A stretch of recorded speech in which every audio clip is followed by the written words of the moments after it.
my experience at Cteen. When I began elementary school, I attended Solomon Tractor, a Jewish private school. This provided me with a home and a nurturing Jewish community. Last year, I graduated and went to Northern Valley, Old Japan. I had to adjust to a completely different type of school, a public school, with a very small Jewish population and no Jewish community. I had to find my own path without my friends who are Jewish, that I've known since I was young. My connection with the Chabad began as soon as I was born. In fact, I was one of the first to be given a name at the Chabad of Old Japan. And the Chabad and the Lewises have always felt like family. Rabbi and Devorah foster a very welcoming environment, and I am forever grateful for the love and support I'm given every time I come to the Chabad. On October 7th, when the news broke out, my parents told us that the place to be on such a day was shul. So we went to find the support and comfort from our extended family, the Chabad. I joined Cteen in 8th grade. It wasn't until this year that I realized how important Cteen was to me. The idea that we are one people, regardless of where we live and how religious we are, makes sense to me now. When the Jewish people in Israel suffer, we suffer. At Cteen, I learned that even though we are young, we can be part of helping our people suffering in Israel. Cteen let me be with Jewish teenagers and let me stay close with my friends from private school, such as Michal Baum and Yonah Halevi, while volunteering to benefit the Jewish people, whether in Israel or here in northern New Jersey. Because of Cteen, we are able to stay close, even once we left Tractor and went on our own ways and created new friendships. Cteen brought us together time and time again, and we are given many opportunities for us to give back to the Jewish people, such as participating in the falafel bake, where we put together 70 falafel with pita and Israeli salad for the community, allowing us to raise $1,354 that was donated to families that have lost loved ones during the terror attacks in Israel. Another Cteen event that was put together was when we made mishloach manot for our community.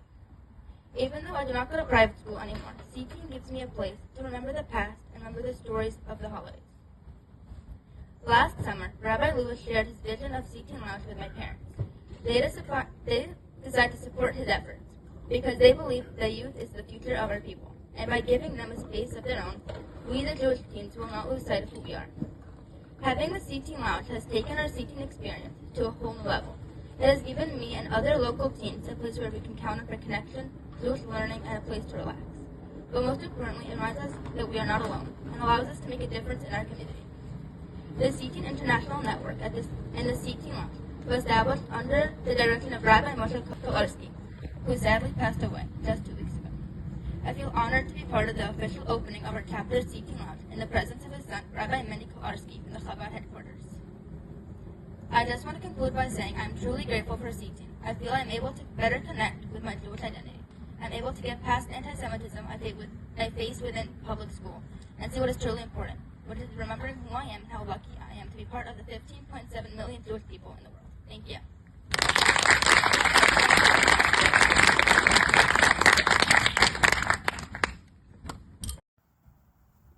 When you're faced with choices, we look to our teachers and our mentors for inspiration and for direction.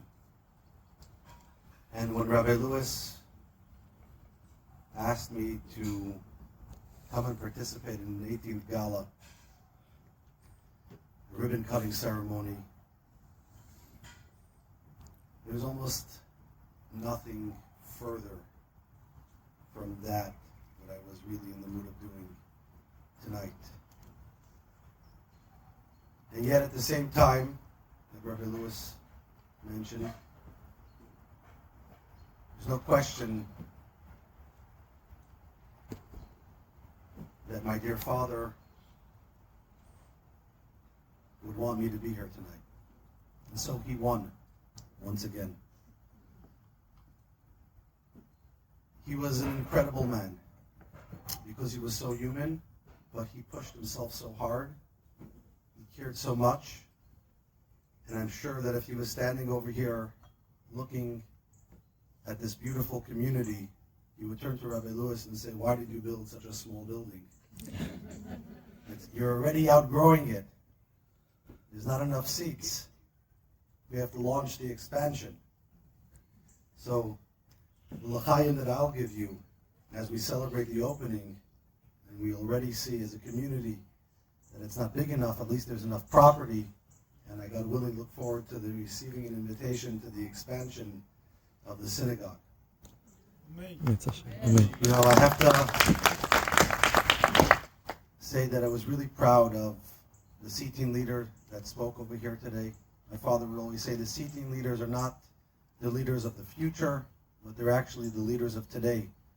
And you see that with a community so vibrant, so beautiful, so special. And I would just turn to, for one moment, to today's Torah portion, because we always gather our inspiration from the Torah.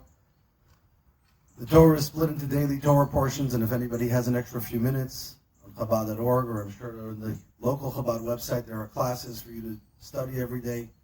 And today's Torah portion actually begins with the words, Uvayoyim Hakim es HaMishkan, the day that they inaugurated and did the ribbon cutting ceremony for the tabernacle. For the rest of the story, you can look at the Torah portion. There was a fire at night, and there were clouds of glory. There was incredible energy and inspiration. But how appropriate to be here in Middle America.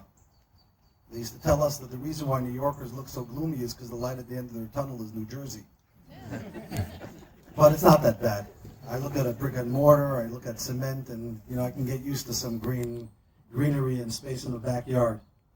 But the day we inaugurate, what an incredible community center, the fusion of family, of community, of the future of a teen lounge, of the cornerstone of Jewish life, of a mikvah that everybody can use. But in addition to that idea of inaugurating the tabernacle, the Torah gives a unique commandment to the Jews on the day that they inaugurated the tabernacle, and that was to create 2 chatzotzros kesef, 2 silver trumpets that they can use in those days of the form of communication, announcements, to call together the leaders, to call together the people. If you blew the horn, if you blew 1 trumpet, if you blew 2 trumpets, it sent different messages.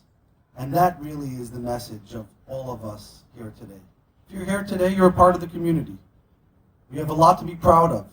Celebrating 18 years, celebrating incredible accomplishments. The most incredible Rabbi in Rebbitzin. If there was a Rabbi in Rebbitzin I had to choose, this would be it. Short, interesting, to the point, good food, great people, a lot of fun, so many different parts of it. But we have to know that's only half the story. Because for everyone that's here, there must be people in our circle of influence, our family, our friends, our businesses, our communities, our schools, like we heard so beautifully from the teen leaders, how they continue to get together. And that really is the call to action. Everyone over here is now given chai, is given life, is given the ability to take that and to tap someone else, to bring another friend, another family. Give your rabbi and rebbitzin a little bit more work. Keep them a little bit more busy. We just heard that when the prep room downstairs for the mikvah is full, there's another one in the house. Not only when the hot water doesn't work, but when it gets too busy. I was downstairs in the teen lounge, and it's incredible. We used to build synagogues for parents and tolerate teens, and today we build, places of engagement for teenagers, and maybe we'll tolerate the parents every once in a while. It's beautiful. So you have a force of life. Life gives life. Life is something that we can feel, but something that we must share. So the blessing that I give each and every one of you today is that this backyard should become too small for the future events, the holiday events, the galas, and everything else that goes out on Chabad.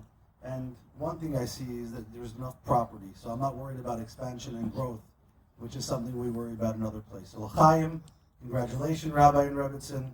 Congratulations to each and every one of you, and to Rabbi Feinland, a close friend of my father's that's here. And upward, onward, let's continue to make the Rebbe proud. Let's continue to show people around the world how Jews respond to October 7th and to tragedy by growing. That's the only thing that keeps us going, and that's the reason we're here and they're not. So l'chaim, and I look forward to following the continued growth of this incredible community.